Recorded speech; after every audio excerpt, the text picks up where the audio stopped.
et mida teie jaoks ütleb sõna ökokogukond?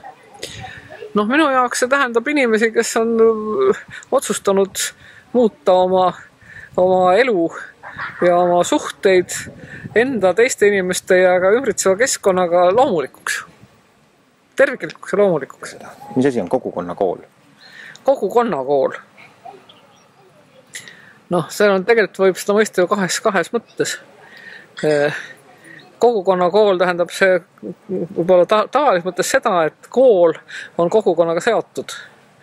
Noh, ükskõik, kas on siis tavaline üldhariduskool või mingi teine kool, aga et kool ei ole nagu kõrge müüriga eraldatud elust, mis tema ümber on, vaid ta on avatud sellele ja ta annab ka siis sellele kogukonnale midagi juurde. Ta on nagu mingis mõttes kogukonna niisuguse nagu enesearenduse niisugune keskus või kogukonna aju mingis mõttes võib olla.